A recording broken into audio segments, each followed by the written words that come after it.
Have you ever felt invisible? Like you walk through the world and no one really sees you? That's how Leo felt every single day. At the crack of dawn, while the city was still sleeping, Leo was already out on the streets. His companions were a worn-out broom and a rickety West cart. He was a street cleaner, a silent guardian of the city's cleanliness. To most people, he was just part of the background, as unnoticed as a lamppost or a fire hydrant.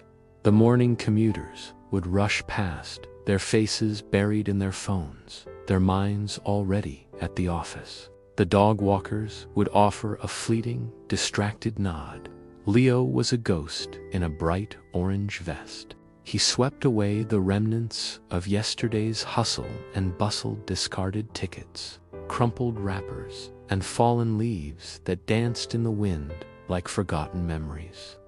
He took pride in his work, finding a quiet satisfaction in leaving the pavements pristine and ready for a new day. He loved his city, even if it didn't seem to love him back. One Tuesday morning, something was different.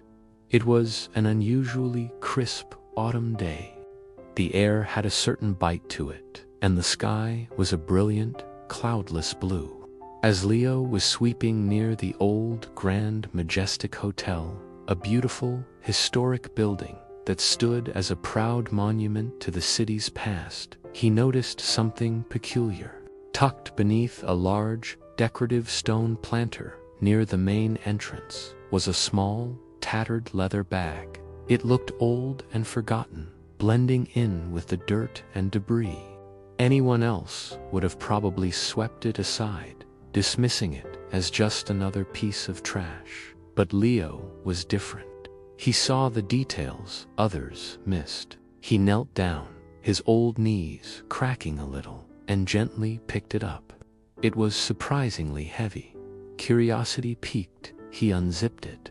Inside, he didn't find money or valuables. Instead, he found a jumble of wires, a strange-looking timer, and a block of what looked like modeling clay. His heart skipped a beat. Even though he didn't know exactly what it was, a cold dread washed over him. It just felt wrong. It felt dangerous. His first instinct was to run, to get as far away from this terrifying discovery as possible. But then he looked up at the Grand Majestic Hotel. He saw the elegant facade, the windows behind which hundreds of people were likely sleeping, enjoying breakfast, or preparing for their day. Families on vacation, business people at a conference, the hotel staff just starting their shifts, all of them oblivious to the danger lurking just outside. He couldn't just leave. He couldn't let them down. With trembling hands, he pulled out his old, cracked phone.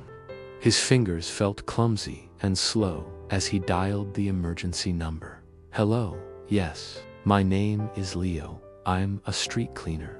I'm at the Grand Majestic Hotel. I've found something.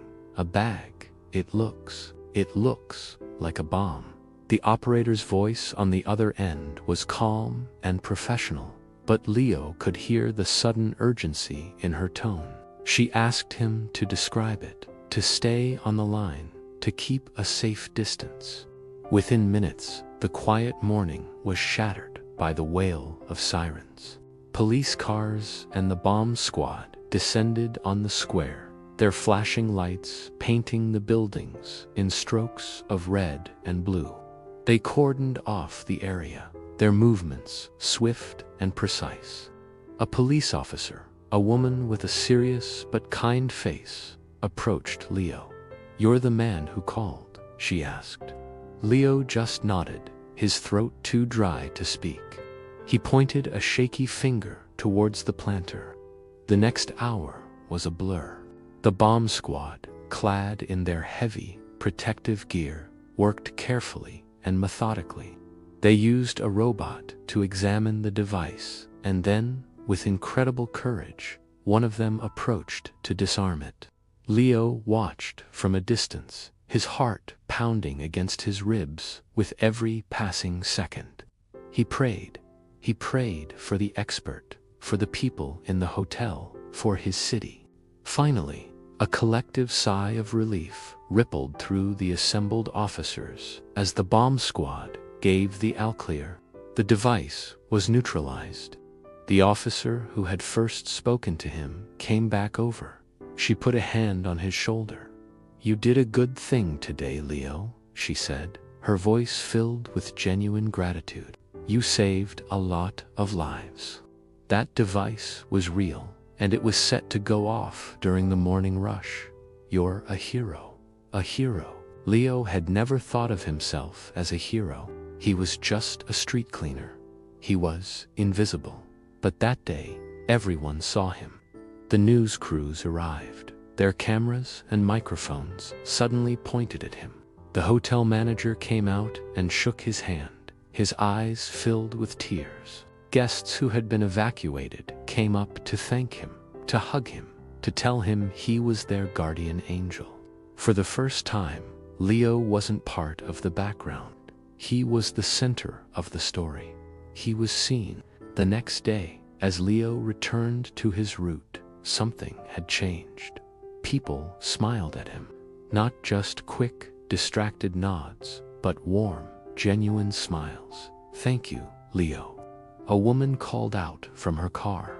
A group of kids gave him a thumbs up. The barista at the corner cafe insisted his coffee was on the house, calling him the city's hero. He was still Leo, the street cleaner with the worn-out broom, but he was also Leo, the man who noticed, the man who cared. This story isn't just about finding a bomb. It's about the power of paying attention. It's about the quiet courage it takes to do the right thing, even when you're scared. Leo was a hero, not because he did something extraordinary, but because he did his ordinary job with extraordinary care and awareness. He reminds us that every single person has value, and every job, no matter how small it seems, is important.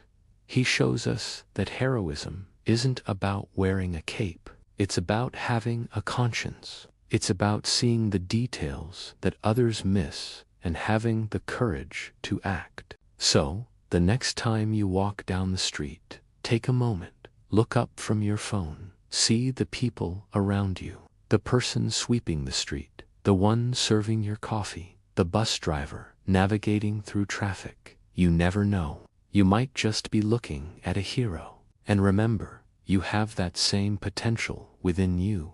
The potential to make a difference, not through a grand gesture, but through a small, simple act of kindness and attention. Thank you so much for watching and sharing this story. If it touched your heart, please give this video a thumbs up and consider subscribing for more inspirational content. Stay kind, stay aware, and we'll see you in the next one.